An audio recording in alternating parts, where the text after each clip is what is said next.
911? There's illegal activity, loud noise, and possible weapons in this garage. Send officers now! Dolores, our HOA president, marched straight into my open garage, phone in hand, screaming at the dispatcher while staring me down. It was just me, a retired Navy veteran, and 4 old military buddies on a quiet Saturday. We were restoring a '69 Harley, sipping cold beers, classic rock playing low. No complaints from anyone else, just guys working with our hands, like always. But Dolores got right in my face. This ends today. You're destroying property values with this. This filth. Pure lies about noise, weapons, illegal business. She wanted me humiliated, fined, forced out. She smirked as sirens approached, confident she'd won. Then the officers pulled up, stepped out, and the look on Dolores's face when they walked straight to me, smiling. You'll have to hear what happened next. Worst HOA power trip you've dealt with? Comment below. Best ones get pinned. 3 months earlier, I thought buying 412 Maple Street was the smartest move I'd ever made. Wrong. Dead wrong. I'm Nathaniel Thompson, 52, retired Navy machinist who spent 25 years fixing nuclear submarines. After 2 decades underwater, I figured restoring vintage motorcycles in my own garage would be the peaceful retirement I'd earned. The house was perfect. End unit in Willowbrook Estates, extra wide driveway, 2-car garage that screamed workshop paradise. Even checked with the HOA before signing. Home workshops explicitly allowed in the CC&Rs. What could go wrong? The satisfying ping of cooling metal after a long work session, the texture of worn leather on my tool roll, the smell of motor oil mixing with crisp autumn air. That was supposed to be my new therapy. Enter Dolores Weatherby. Picture your worst nightmare neighbor, then multiply by 10. This woman ironed her jeans, vacuumed her garage floor daily, and drove a white Lexus SUV so spotless you could perform surgery on the hood. 6-year HOA president because nobody else wanted to deal with her control freak tendencies. Our first meeting? 3 days after moving in. I'm unloading my tool chest when she materializes like some suburban dictator, clipboard ready for battle. The sharp click of her designer heels on concrete announced her arrival like a death march. What exactly do you plan to do with all that equipment? She said equipment like I was importing nuclear waste. Motorcycle restoration, classic bikes. It's therapeutic after 25 years fixing submarines. Her face twisted like I'd admitted to running a meth lab.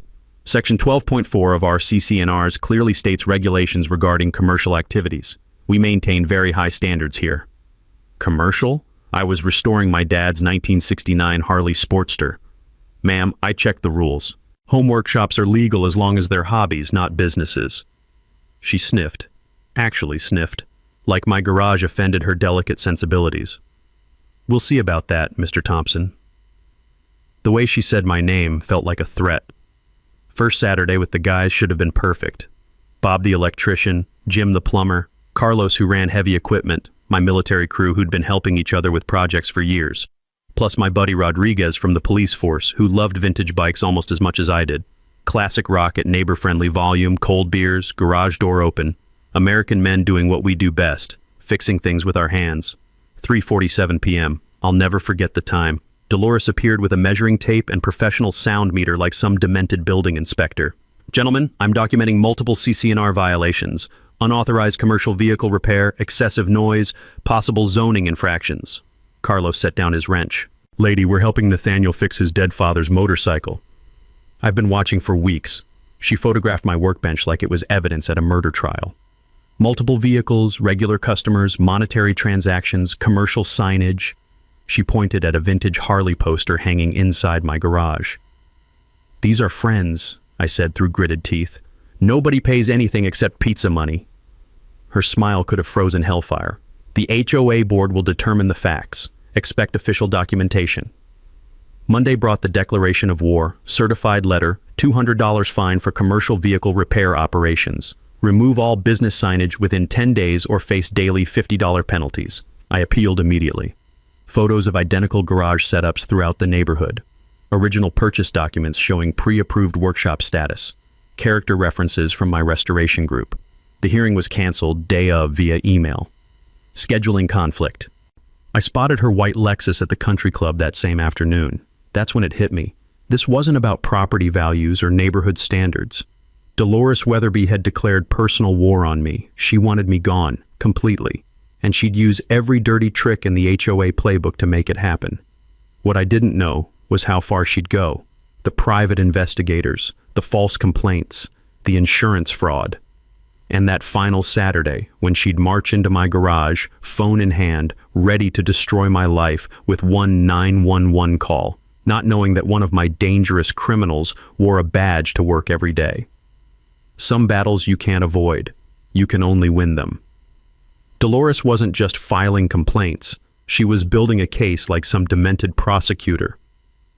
2 weeks after that canceled hearing, I got home from the grocery store to find her crouched behind my neighbor's bushes with a telephoto lens, photographing my garage like she was documenting a crime scene.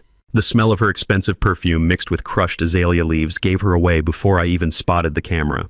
"Afternoon, Dolores. Getting into nature photography?" She jumped up, camera strap tangled in the branches. "I'm conducting a routine property inspection for HOA compliance purposes." "From Mrs. Brianna's azaleas?" Her face flushed red, but she doubled down. "Your Saturday gatherings violate multiple ordinances. I have photographic evidence of commercial vehicle traffic patterns." Commercial vehicle traffic. My buddies drove a Ford pickup, a Chevy sedan, and Rodriguez's personal motorcycle. Real threatening stuff.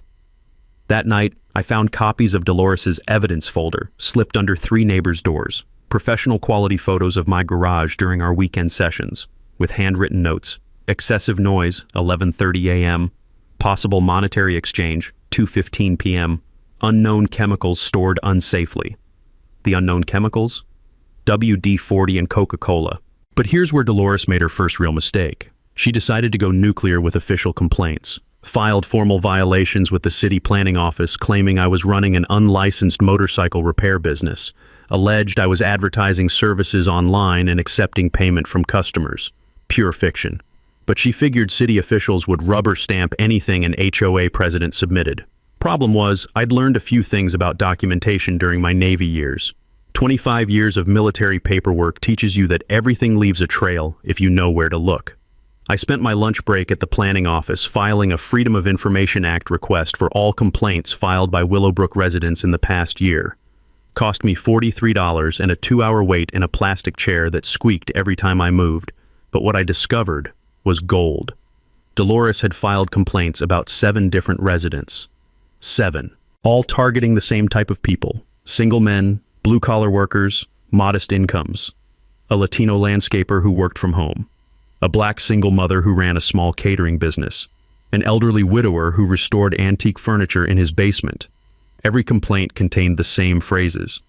Declining property values, inappropriate commercial activity, neighborhood character concerns. I remembered reading about discrimination cases in the military. Patterns like this weren't just coincidence, they were evidence. Document everything because systematic harassment based on demographics could be prosecuted under federal fair housing laws. I made copies of everything, then paid another visit to Mrs. Brianna, the retired teacher who'd brought me cookies during my first Dolores encounter. "Mrs. Brianna, I'm curious about something. Has Dolores ever complained about other neighbors?" Her eyes narrowed. The taste of her green tea was bitter, matching her expression. That woman. She invited me in for tea, and the stories started flowing. Turns out Dolores had a history. She'd targeted the previous owner of my house, a divorced electrician who also used his garage for work. Filed so many complaints, the guy eventually sold and moved to another state. Same pattern with 2 other families who'd lived here before I arrived. She thinks working men are... Mrs. Brianna struggled for the polite word. Beneath the neighborhood standards. She wants only office workers and retirees here. The pieces clicked together like a socket wrench finding the right bolt. This wasn't about noise or property values. This was about class warfare. Mrs. Brianna leaned forward conspiratorially. "But Nathaniel, you should know something else. Dolores has been asking strange questions about your friends, specifically about the one who rides the motorcycle." My blood chilled. "What kind of questions?" "Whether he's married, what he does for work, if he has a criminal background. She seems very interested in that particular friend." Rodriguez. She was targeting Rodriguez. That evening, I called my police buddy to give him a heads up. The sound of his laughter over the phone should have been reassuring, but something felt off. Marcus, don't worry about me, Rodriguez said. But you should know, we've been getting some interesting calls at the station. Anonymous tips about suspicious activity at your address, claims of loud parties, possible drug activity, groups of men gathering regularly. She's calling in false reports? Can't prove it's her, but the timing matches your Saturday sessions perfectly. Good thing the desk sergeant knows me personally, or you might have had some awkward visits. This was escalating beyond neighborhood disputes. Dolores was trying to weaponize law enforcement against us, but she made one crucial error in her surveillance obsession. The next Saturday, while photographing us from across the street, she stepped into Mrs. Brianna's flower garden to get better angle, left clear footprints in the freshly watered soil, and snapped several branches on prize-winning roses. The crunch of broken stems under her designer heels was audible from my garage. Mrs. Brianna was not pleased. That woman destroyed my garden to spy on you. This has gone too far. And Mrs. Brianna did something Dolores never expected, something that would shift the entire neighborhood dynamic. She called a neighborhood meeting, not an official HOA meeting controlled by Dolores. An old-fashioned coffee klatch in her living room, inviting everyone who'd been targeted or bothered by our HOA president's behavior. 12 neighbors showed up. 12 people with stories about Dolores's harassment, discrimination, and abuse of power. That's when I realized something that would change everything. I wasn't fighting this battle alone anymore. Mrs. Brianna's living room felt like a war room that Tuesday evening. 12 neighbors sat in a circle, coffee cups trembling as people shared horror stories I'd never imagined. The smell of jasmine tea mixed with nervous sweat and growing fury. Janet, the retired teacher, spoke first. Dolores tried to evict my divorced son for letting his kids play basketball. Basketball! She filed noise complaints claiming it was disruptive commercial activity. Bob the electrician's hands clenched his coffee mug. She reported my work van as an illegal commercial vehicle. I've parked that van in my driveway for 8 years. Story after story. Pattern harassment. Systematic targeting of anyone who didn't fit Dolores's suburban fantasy. But Tom, the elderly widower, dropped the bomb. She got me kicked off the HOA board last year when I questioned the management company's billing. Suddenly, I was unfit for fiduciary responsibility after 5 years as treasurer. Management company billing. My blood pressure spiked. What kind of billing issues? Phantom inspections, double-charged maintenance. Monthly fees jumped 40% when she hired her nephew's company. Her nephew's company. I'd just found the smoking gun. After everyone left, I cornered Tom by his car. October air bit sharp, carrying the scent of burning leaves and opportunity. Tom, you still have those financial records? Everything. 23 boxes. I'm a retired accountant. I keep copies of everything that smells fishy. Next morning, I burned a personal day in Tom's basement, analyzing HOA records with military precision. What I found was corruption so blatant it was almost insulting. Willowbrook Management Solutions, Derek Weatherby, Dolores's nephew, had been systematically looting the HOA for 2 years. Phantom inspections at $150 each. Emergency repairs that never happened.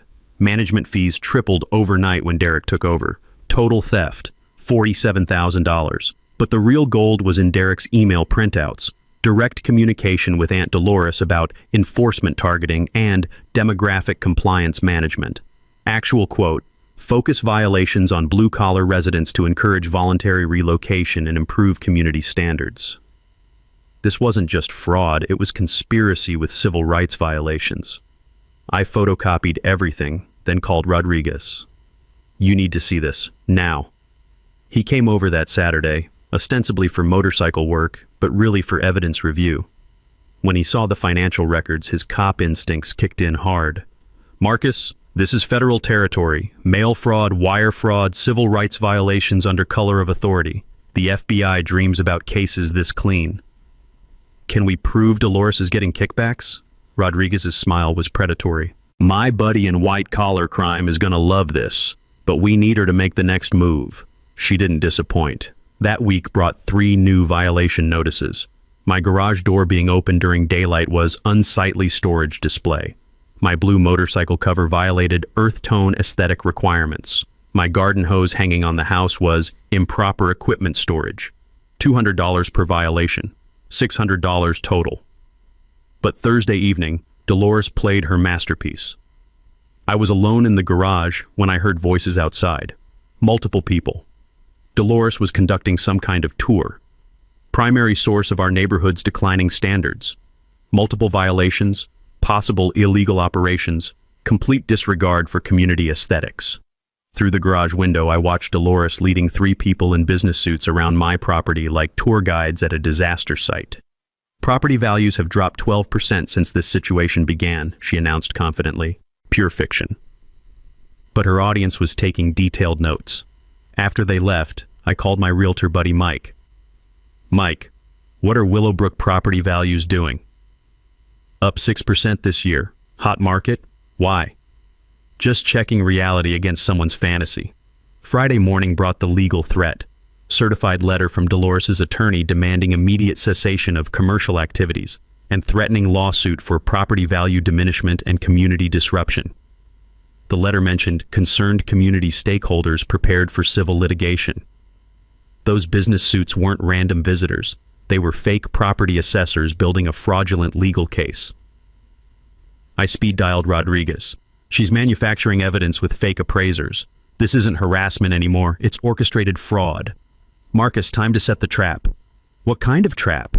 The kind where we let her think she's winning until she hangs herself with her own rope. You free Saturday morning? The metallic taste of impending justice filled my mouth like chrome polish on a perfect restoration job. What do you need me to do?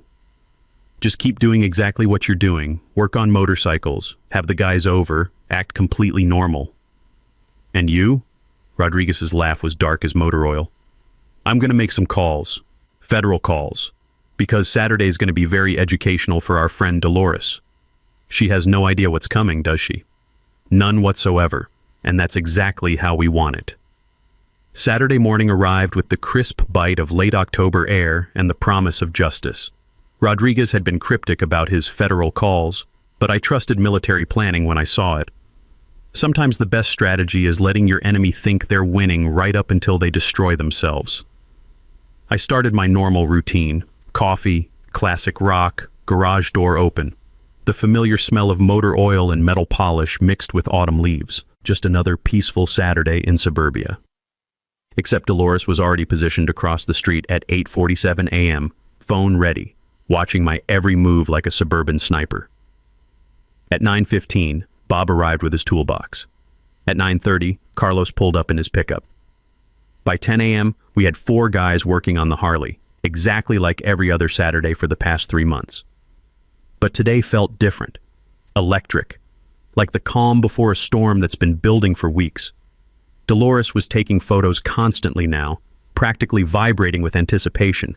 She'd positioned herself in Mrs. Brianna's front yard, uninvited, with what looked like professional surveillance equipment. Man, that woman's lost her mind, Carlos muttered, installing new brake pads. She's been photographing us for 20 minutes straight. Let her, I said, adjusting the carburetor. Sometimes you have to give people enough rope. At 10:23, Rodriguez arrived on his vintage Kawasaki. Nothing unusual. He came most Saturdays to help with the Harley restoration, but today he had a small duffel bag strapped to his bike. Morning, gentlemen, he said, pulling off his helmet. Beautiful day for motorcycle work. Dolores practically bounced with excitement. Her dangerous biker gang was assembling right on schedule. What she didn't know was that Rodriguez's duffel bag contained body cameras, recording equipment, and paperwork that would change everything. At exactly 10:45, Dolores made her move. She marched across the street, phone already dialing, face flushed with righteous fury. But instead of staying on the sidewalk like previous confrontations, she walked straight into my garage. 911, I need immediate police response. There's illegal business activity, excessive noise, and I think these men have weapons. She was standing 3 feet from my workbench, screaming into her phone, while staring directly at Rodriguez, who was calmly cleaning a wrench with a shop rag. Ma'am, I need you to step out of my garage, I said firmly. Don't you dare tell me what to do. I'm documenting criminal activity for law enforcement. Rodriguez looked up from his wrench. Criminal activity? You people think you can terrorize this neighborhood with your noise and your criminal behavior. Well, I have news for you. I know people in this town. Important people. And this ends today. The irony was so thick you could cut it with a socket wrench. Carlos set down his tools. Lady, we're fixing a motorcycle. What's criminal about that? Illegal business operations, unlicensed vehicle repair, disturbing the peace. The police are already on their way to arrest all of you." Rodriguez stood up slowly, still holding the wrench. "The police are coming to arrest us?" "That's right. And when they see what you're really doing here, you'll all be in handcuffs where you belong." She was so focused on her dramatic performance, she didn't notice Rodriguez pulling something from his back pocket. "Ma'am, I have a question for you. I don't answer to criminals." "Do you know what this is?" Rodriguez held up a small leather wallet. Dolores squinted at it. "I don't care what that is. The police will be here any minute." Rodriguez flipped open the wallet, revealing a gold badge and official identification. "This is a police badge, specifically Chief of Police Rodriguez's badge, and you're right, the police are already here." The color drained from Dolores's face like oil from a cracked pan. That can't be real. You're just some criminal biker." "Ma'am, I've been coming here every Saturday for 3 months to help my friend Nathaniel restore his father's motorcycle. And you just filed a false police report claiming I'm a dangerous criminal." Dolores started backing toward the garage entrance, her phone call forgotten. "This is impossible. You can't be—" "I did my research." "What research? Following me? Taking photos? Because I've been documenting your harassment campaign for weeks." The sound of sirens grew closer. Real ones this time, not from Dolores's 911 call. "You see, Mrs. Weatherby, while you were busy playing neighborhood dictator, I was working with federal investigators on a little matter involving HOA financial fraud and civil rights violations." 3 police cruisers pulled into my driveway, followed by 2 unmarked federal vehicles. Dolores's phone slipped from her trembling hands, clattering on the concrete floor.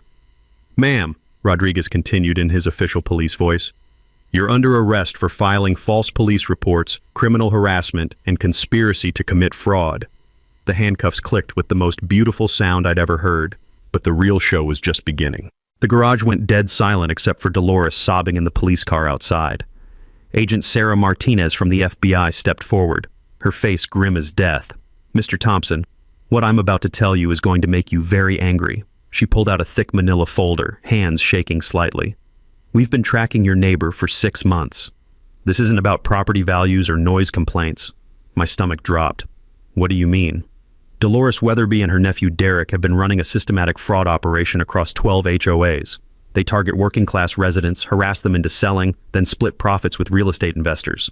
Rodriguez's jaw clenched. "How much money are we talking about?" $340,000 in fraudulent HOA billing alone. But the property manipulation scheme, that's worth millions. Agent Martinez spread photos across my workbench, not of motorcycles, but of bank records and email printouts. "This email is from Dolores to Derek, dated 3 weeks ago." She read aloud. "The motorcycle target is weakening. If we escalate to criminal complaints, I estimate forced sale within 60 days. Projected profit, $73,000 split." The taste in my mouth went metallic, like blood. 73,000? Your house, Nathaniel. They plan to force you to sell below market value, then flip it to their investor friends. Dolores gets 15 grand finder's fee. Derek handles the fraudulent HOA documentation. Bob slammed his wrench down. They were going to steal his house? Already did it to 11 other families. Single mothers, elderly widowers, disabled veterans, anyone who couldn't fight back effectively. The garage spun around me. 3 months of harassment, violation notices, sleepless nights. All so Dolores could make a quick 15 grand. "But here's what she didn't know," Rodriguez said, his cop voice taking over. "Tom's been feeding information to the FBI since March." "Tom?" Agent Martinez nodded. "Retired accountant notices obvious billing fraud, contacts federal authorities. We've been building this case for months, waiting for enough evidence to prosecute the whole conspiracy." She pulled out another document. "This morning's arrest warrant covered Derek's office, Dolores's house, and the investment company bank accounts, computer records, communication logs, financial statements, everything." "The real beauty?" Rodriguez grinned. "Every false police report she filed is recorded in our system. Timestamps, audio, response logs. Perfect documentation of systematic harassment." My hands were shaking now. "How many families did they destroy?" 15 confirmed forced sales. Average loss per family, $47,000. Total theft including HOA fraud, over $2 million. Agent Martinez's voice softened. Marcus, you weren't just defending your garage workshop. You were the key to stopping a criminal enterprise that was destroying working families across 3 counties. The irony hit like a sledgehammer. Dolores spent months calling me a criminal while running an actual criminal conspiracy. What happens now? Derek's looking at 15 to 20 years federal prison. Dolores faces felony fraud, civil rights violations, and enough false police report charges to keep her locked up until she's 80. Through the garage window, I watched Dolores being loaded into a federal transport vehicle, still screaming about her rights and demanding lawyers. The HOA gets court-appointed management, all fraudulent fines are voided, and there's going to be a substantial victim compensation fund. Rodriguez patted my shoulder. Your Saturday motorcycle sessions just took down a multi-million-dollar fraud ring. The smell of motor oil mixed with autumn air suddenly smelled like freedom. Dolores had tried to destroy my life for $15,000. Instead, she'd destroyed her own for nothing. Some people play stupid games and win stupid prizes. Others just get exactly what they deserve. We need her to hang herself with her own rope. Agent Martinez spread surveillance photos across my workbench Sunday evening, the smell of fresh coffee mixing with motor oil as we planned Dolores's downfall. She makes bail tomorrow morning, and narcissists like your HOA president can't resist having the last word. Rodriguez cracked his knuckles. Women like Dolores don't accept defeat. She'll be back here within 48 hours, guaranteed. The plan forming in my garage was beautiful in its simplicity. Let Dolores think she could still win. Here's her psychology profile, Martinez explained, tapping a thick FBI folder. Control obsessed, never admits fault, pathological need to be the smartest person in the room. When everything collapses, they always try one final manipulation. My garage was about to become the ultimate trap. The technical setup felt like something from a spy thriller. Martinez pulled devices from her briefcase that were smaller than matchboxes but could record conversations from 50 yards away. This goes in your toolbox, she demonstrated, showing me a transmitter disguised as a socket wrench. Voice activated, 36-hour battery, federal court admissible. When she shows up making threats, we'll capture every syllable. Rodriguez added the legal framework with cop-level precision. Virginia law allows recording on your own property. She has zero expectation of privacy walking into your garage uninvited. But the psychological trap was pure genius. We're going to let Derek think his aunt is cooperating, Martinez explained with a predator's smile. Prison calls are monitored. She'll overhear a conversation suggesting Dolores is making a deal to save herself. Won't that make her run? Opposite. She'll come here desperate to control the narrative, convince you to support her version of events, using her own personality flaws as weapons against her. The technical education was incredible. Martinez taught me about voice isolation software, motion-activated cameras, legal requirements for admissible evidence. 25 years in the Navy hadn't prepared me for modern surveillance technology. This motion sensor activates when anyone approaches within 20 feet, she explained, positioning a device that looked exactly like a standard automotive gauge. Backup power supply hidden in your air compressor housing. Even if she cuts main power, everything keeps recording. Rodriguez handled the street-level strategy. She'll bring backup.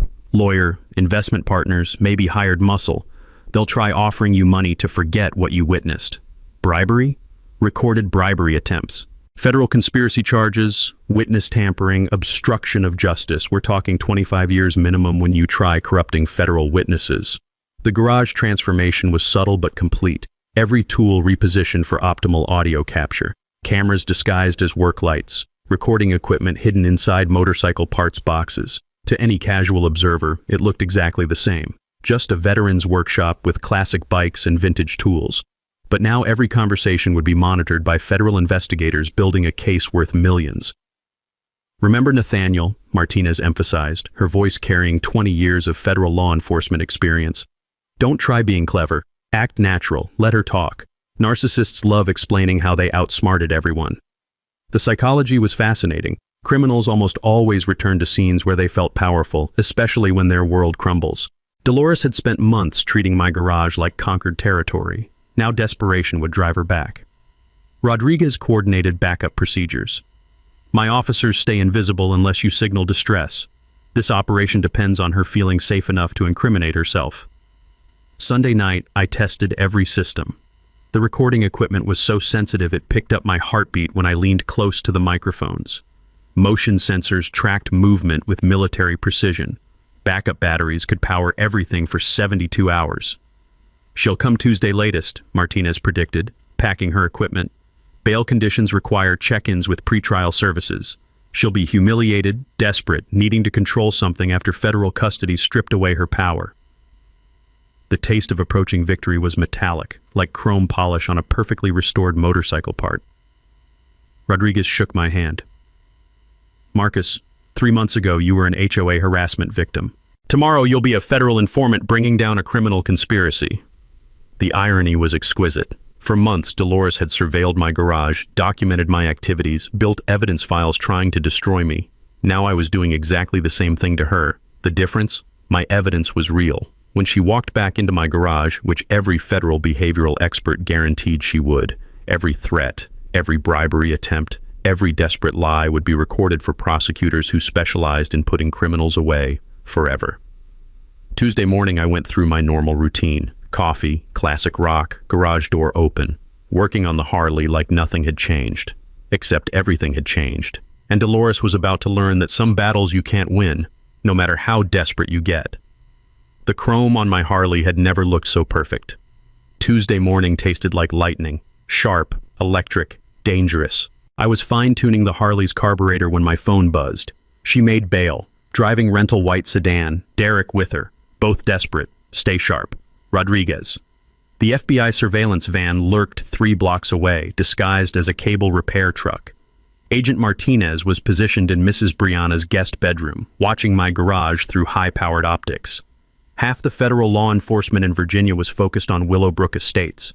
At 10:23 a.m., the white sedan appeared like a predator stalking prey. Derek Weatherby stepped out first, looking like federal custody had aged him 20 years. Hollow cheeks, cheap suit, hands trembling as he fumbled with cigarettes. This wasn't the confident management company owner who'd been systematically looting HOAs. This was a broken man clinging to his last desperate play. Dolores emerged from the driver's side wearing designer sunglasses and an expression that could have cut diamonds. Even from 50 feet away, I could see the fury radiating off her like heat from asphalt. They approached my driveway like generals planning a suicide mission. "Mr. Thompson!" Derek's voice cracked like a teenager's. "We need to discuss this situation. There's been a terrible misunderstanding." I kept working, letting the hidden recording equipment drink in every syllable. The carburetor adjustment could wait. This conversation was going to destroy them both. What kind of misunderstanding involves $340,000 in fraud? Dolores shoved past Derek, marching into my garage like she still owned the neighborhood. The motion sensors activated silently, transmitting her confession in real time to federal prosecutors. The kind where community leaders get railroaded by prosecutors who don't understand property management, she snarled. Derek followed reluctantly, sweat staining his shirt despite the cool October air. "Marcus, I know things got heated, but this federal investigation is destroying innocent families." I set down my wrench, wiping grease-stained hands on a shop rag. "Innocent families? We're community managers, not criminals," Dolores exploded, pacing around my workbench like a caged predator. Every fee, every inspection, every enforcement action was completely legal under HOA statutes. Derek shot her a desperate warning look, but Dolores was beyond rational thought. "You have no idea what you've unleashed. Federal agents treating community volunteers like organized crime bosses. It's completely insane." "So, those phantom inspections Tom documented were legitimate?" "Phantom inspections?" Dolores's laugh was bitter as burnt motor oil. "That senile fool doesn't understand modern community management. Complex fee structures, compliance monitoring, demographic optimization. These require sophisticated systems." Derek was practically vibrating with panic. "Dolores, maybe we shouldn't discuss specifics. Demographic optimization? Quality control, Nathaniel." Her voice carried the cold certainty of someone who'd never questioned her own righteousness. "Some residents enhance community standards, others destroy them. Effective management means encouraging improvement through targeted compliance." She was confessing to federal civil rights violations while FBI equipment recorded every word. Derek tried damage control. "What my aunt means is that all residents receive equal treatment under established community guidelines." Equal treatment? Dolores whirled on him like a striking snake. You think I spent 6 years building property values just to watch them destroyed by people who think garages are workshops? The mask wasn't just slipping, it was shattered completely. Dolores, please stop. No, Derek, I'm finished pretending this wasn't necessary. We identified 17 properties occupied by undesirable demographics. 17 families dragging down everyone else's investment. The taste of victory was metallic on my tongue, like perfectly polished chrome. What makes someone undesirable? Derek looked ready to run, but Dolores was in full confession mode, her narcissism demanding she prove how clever she'd been. Single mothers with multiple children creating noise. Elderly people who can't maintain properties properly. Blue-collar workers who use garages for this filth. She gestured at my restoration setup like it was a disease. And your solution was harassment until people moved? Targeted enforcement until voluntary relocation occurred. Standard property management technique used nationwide. Including filing false police reports? Derek physically recoiled, but Dolores doubled down with suicidal confidence. I filed legitimate safety complaints about suspicious activities. Groups of men gathering regularly, possible substance use, potential weapons storage. Any responsible HOA president would contact authorities about criminal behavior. She'd just confessed to filing false police reports while federal recording equipment captured every damning syllable.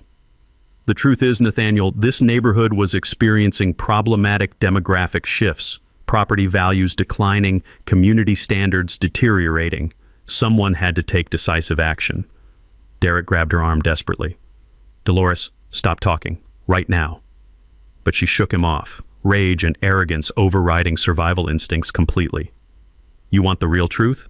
We identified your property as high-priority acquisition, prime location, below-market purchase potential, significant improvement opportunity after demographic correction. The garage went silent except for the distant hum of recording equipment documenting her complete destruction. Derek's face was white as fresh primer.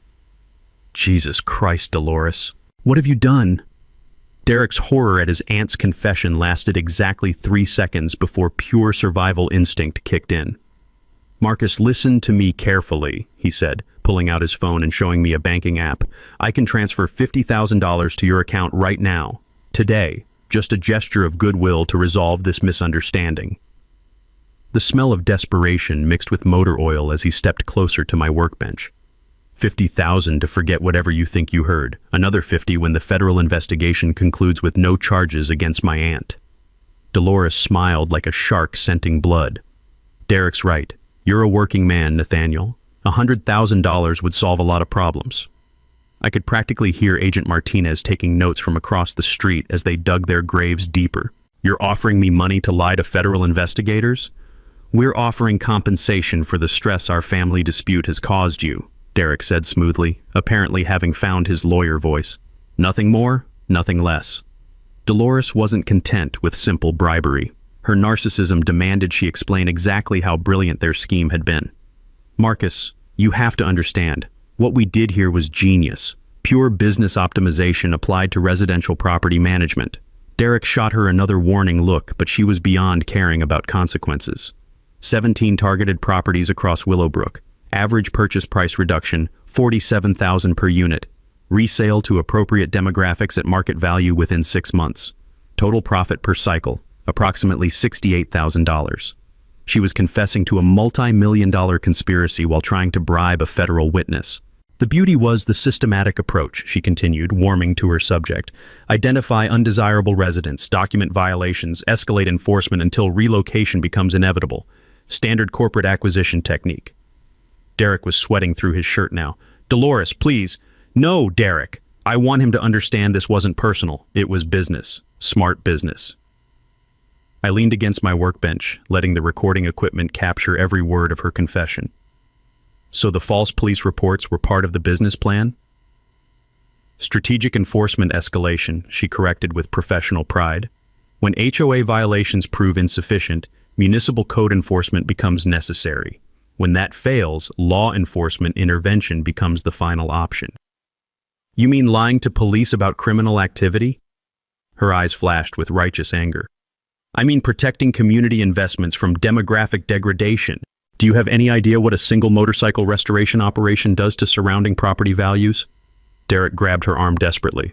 Aunt Dolores stopped talking immediately, but she shook him off, completely lost in her need to justify 3 months of harassment. Property values aren't abstract concepts, Nathaniel. They're mathematical calculations based on neighborhood demographics, noise levels, visual aesthetics, and resident behavioral patterns. Your garage workshop violated every optimization principle. The taste of impending justice was sweet as fresh chrome polish. What about the other residents you targeted? Case studies in demographic correction, she said with academic precision. The single mother, excessive child noise depressed values in a 30-unit radius. The elderly widower, property maintenance deficiencies created visual blight. The landscaper, commercial vehicle traffic suggested zoning violations. And she was providing federal prosecutors with a complete confession to systematic discrimination. Derek made one last desperate attempt at damage control. Marcus, what my aunt is describing are standard property management practices. Standard practices? Dolores laughed bitterly. Derek, show some backbone. What we accomplished here was revolutionary. Targeted demographic optimization through strategic enforcement escalation. She pulled out her own phone, showing me what looked like a spreadsheet. This documents our success rate. 15 families relocated, average timeline 4 months, average property value improvement post-relocation 67%. We perfected the methodology. Derek looked ready to vomit. Oh my God, Dolores, you kept records? Of course I kept records. This system could be franchised nationwide. HOA demographic optimization as a professional service. We were pioneers. And the garage door was open, autumn air carrying the distant sound of sirens. Not coming for us this time, but for the criminals confessing in my workspace. One more question, I said, adjusting a wrench while recording equipment captured everything. How many other neighborhoods are you running this operation in? Dolores's smile was pure predatory satisfaction. 12 active projects across 3 counties. Projected revenue for next fiscal year, approximately $4.7 million. Derek sat down heavily on my workbench, his head in his hands. You kept records of everything, every neighborhood, every family, every illegal operation. Illegal? Dolores's voice rose to a near shriek. We're optimization specialists. Property value enhancement through strategic resident management. There's nothing illegal about protecting community investments. Through the garage window, I could see Agent Martinez approaching my driveway with backup agents and arrest warrants. Derek saw them too. Dolores, they're coming. We need to run, now. But she was beyond rational thought, lost in her own narcissistic fantasy. Let them come. I have documentation proving every action was legally justified community management. Some people dig their own graves. Others excavate entire cemeteries. Agent Martinez appeared at my garage entrance like the angel of justice herself, flanked by 6 federal agents and 3 local police officers. Derek Weatherby, Dolores Weatherby, you're under arrest for conspiracy to commit federal fraud, civil rights violations, and witness tampering. The look on Dolores's face was priceless. Pure shock, mixed with the kind of rage that comes from realizing you've been outsmarted by people you considered inferior. This is entrapment, she screamed, backing toward my workbench. He recorded us illegally. This is a setup. Agent Martinez smiled coldly. Mrs. Weatherby, you're on Mr. Thompson's private property. Recording is completely legal, and you just confessed to a multi-million-dollar criminal conspiracy while attempting to bribe a federal witness. Derek raised his hands in surrender, his lawyer instincts finally kicking in. I want an attorney. I'm not saying another word. But Dolores wasn't finished destroying herself. You don't understand, she yelled at the agents. We were protecting property values. We were preserving community standards. What we did was necessary.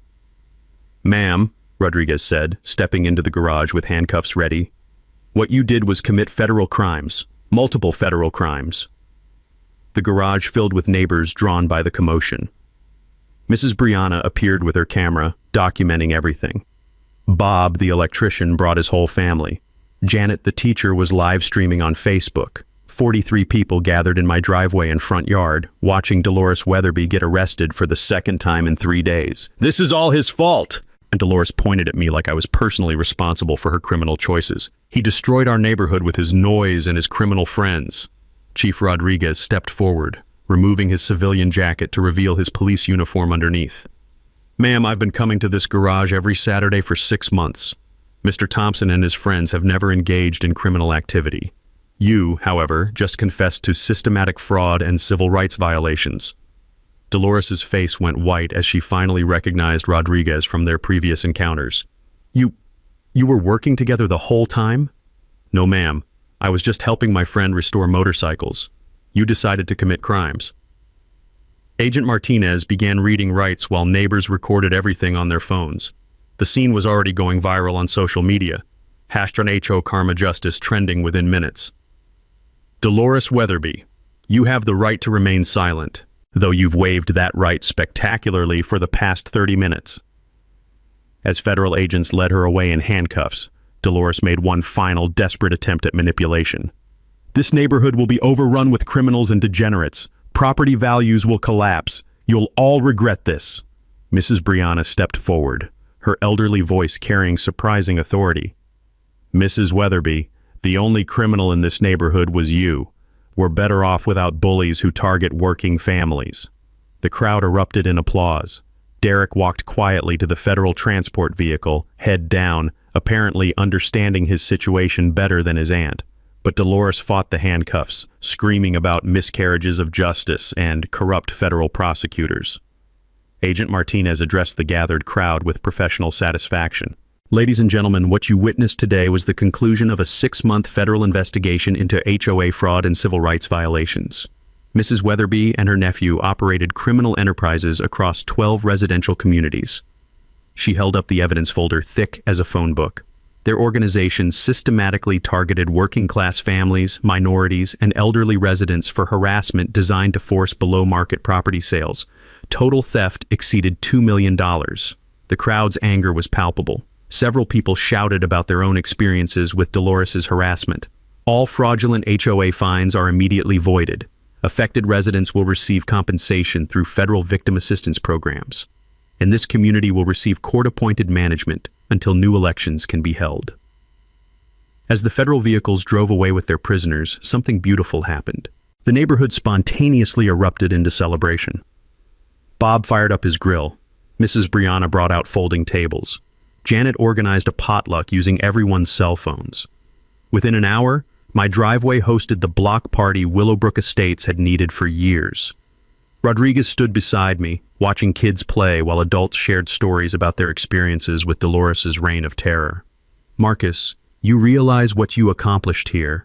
You didn't just save your garage workshop, you liberated an entire community from a criminal organization." The smell of burgers mixing with motor oil and autumn air was perfect. The sound of laughter where harassment used to live was music.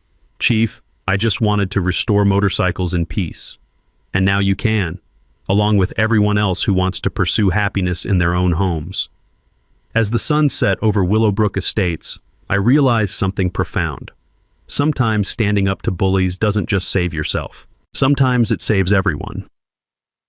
The chrome on my Harley reflected 43 smiling faces, and for the first time in months, Saturday felt like it was supposed to. 6 months later, Willowbrook Estates looked like a completely different neighborhood. The community center buzzed with activity every Saturday morning as the Willowbrook Veterans Workshop taught motorcycle restoration, woodworking, and basic automotive repair to anyone who wanted to learn. What started as my garage hobby had become a neighborhood institution. Chief Rodriguez stood beside me, watching 12-year-old Tommy Brianna learn to change motorcycle oil under his grandfather's supervision. The smell of motor oil mixed with fresh coffee and genuine laughter, sounds that had been missing during Dolores's reign of terror. "Federal sentencing came through yesterday," Rodriguez said, handing me the court documents. "Dolores got 8 years federal prison. Derek got 5. The investment partners are looking at 10 to 15 each." Justice served with a side of cosmic karma. The financial settlements had transformed the community in ways nobody expected. My portion of the federal restitution, $75,000 from the civil rights violations, $40,000 from the fraud recovery, plus $35,000 from the civil harassment lawsuit, went directly into establishing the workshop program. "Marcus," Mrs. Brianna approached with a plate of her famous cookies. The City Council approved our proposal. The community center expansion breaks ground next month. The expansion would include a proper automotive bay, woodworking studio, and computer lab for veterans transitioning to civilian careers. What Dolores had tried to destroy through harassment, the neighborhood was rebuilding through cooperation. Janet, now serving as interim HOA president, joined us with exciting news. The state legislature passed the Willowbrook Act last week. All HOAs in Virginia now require transparent financial reporting and independent oversight. No more management companies owned by board members' relatives. Our little neighborhood drama had sparked statewide HOA reform legislation. Sometimes standing up to corruption creates ripples that spread far beyond your own backyard. But the personal transformation felt even more significant. Janet and I had been dating for 3 months now. She brought teaching skills to the workshop program while I provided the technical expertise. Together, we were helping veterans and young people learn trades that could change their lives. "You know what the best part is?" she said, watching elderly Mr. Peterson teach his grandson to restore a vintage radio. We turned Dolores's worst nightmare into reality. She was right. The neighborhood was more diverse, more active, and more connected than ever. Working-class families, retirees, young professionals, and military veterans all learning from each other in the space where Dolores had tried to enforce artificial segregation. The workshop had helped 17 veterans find employment in the past 6 months. Rodriguez coordinated with the police department to provide security training for those interested in law enforcement careers. Local contractors hired graduates for apprenticeship programs. "Speaking of nightmares," Rodriguez grinned, "guess who's been writing letters from federal prison?" Dolores had been sending complaints to the warden about inadequate legal representation and wrongful conviction by corrupt federal prosecutors. Apparently, federal prison hadn't diminished her sense of entitlement. She also wrote to the mayor demanding investigation into our conspiracy to frame innocent community volunteers. Rodriguez continued. The mayor forwarded it to me with a note. "Please thank Mr. Thompson for helping clean up municipal corruption." Even from prison, Dolores couldn't accept responsibility for her choices. The autumn air carried sounds of construction as workers expanded the community center workshop space. The same season when Dolores had tried to destroy my garage was now witnessing its transformation into something that served the entire community. "You know what I learned from all this?" I said, adjusting the carburetor on a motorcycle donated for the youth training program. "Bullies only win when good people stay silent." Mrs. Brianna nodded wisely. "And sometimes fighting back helps more people than you ever imagined." The YouTube video documenting our story had reached 2.3 million views, inspiring similar community workshops across the country. Veterans in Phoenix, Detroit, and Jacksonville were starting their own programs based on the Willowbrook model. As sunset painted the sky orange and purple, families began gathering for our weekly community barbecue. The same driveway where Dolores had called 911 now hosted celebrations that brought neighbors together instead of driving them apart. Rodriguez fired up the grill while kids played safely in yards their parents no longer feared to enjoy. "Hey, Nathaniel," Tommy Brianna called out. "Can you teach me to restore a Harley next Saturday?" "Absolutely, buddy. Bring your safety glasses." The chrome on 3 restored motorcycles reflected a community that had learned something valuable. When you stand up to corruption, everybody wins. Except the criminals. They get 8 years in federal prison. So Nathaniel gets out of the Navy after 8 years, buys a nice house in a nice neighborhood, figures he can work on motorcycles in his garage on weekends. Sounds simple, right? But his HOI president decides that a $300 violation for using his own garage.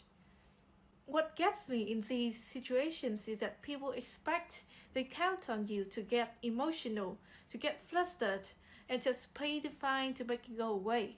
But Marcus didn't do that. He read the bylaws, all of them. He kept records. So when Dolores called the emergency meeting thinking she had all the votes, turns out she never actually checked in with the other board members. It's funny how the rules they use against you can work for you too, if you spend the time to actually understand them. How many of you have been through something similar? Someone with a little authority decides to make your life difficult for no reason at all. And if this one hits home, don't hesitate to click that like button and maybe send it to someone who also needs to see it. Sometimes the quiet victories are the best ones. Thanks for watching.